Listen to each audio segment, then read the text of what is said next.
En fonction de l'état de la victime, vous pouvez permuter déjà même dans l'eau avant de sortir la victime en fonction de... Pendant 3 jours, ces sauveteurs de la SNSM varoise sont en recyclage. Tous ont déjà effectué au moins une saison sur les plages. Les voici donc à nouveau en salle de classe pour quelques heures. Il faut maintenir ses acquis en permanence, c'est-à-dire qu'il faut régulièrement refaire les mêmes gestes, répéter les mêmes techniques pour être efficace le jour J. Il y a toujours un peu de différence entre la théorie et la pratique, mais la théorie reste très importante et il faut vraiment avoir des bases fixes pour que tout le monde ait la même théorie et après qu'on adapte selon les situations qu'on a en réel. Et après la théorie, évidemment, place à la pratique.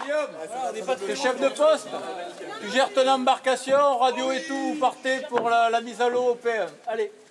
C'est un peu l'aboutissement, on va dire, de la saison hivernale. On s'entraîne toutes les semaines à la piscine. On vient ici reprendre des cours, on remet nos diplômes à jour.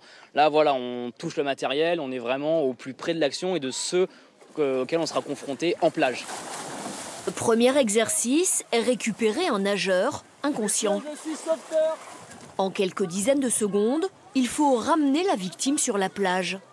Qu'est-ce qui est important de faire là? Il faut bien libérer les voies aériennes, de sorte que la victime n'inhale pas d'eau et aller le plus vite possible. L'engin utilisé, une planche de secours, les mêmes qu'en Australie.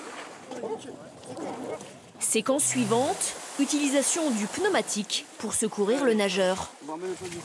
Ça fait du bien de revoir quelques gestes, ça fait du bien de retrouver un peu l'eau et puis maintenir cette passion et cette activité, on va dire. Après on va revoir tout ce qui est gestes de secours, ça va faire du bien, ça fait du bien là, mais à la fin du week-end on sera prêt, ouais. Dans le Var, 50 sauveteurs de la SNSM vont surveiller 14 plages. Un choix qui dépend des municipalités. Tous les jours, durant la saison d'été, chaque équipe récupère en moyenne 2 personnes en difficulté.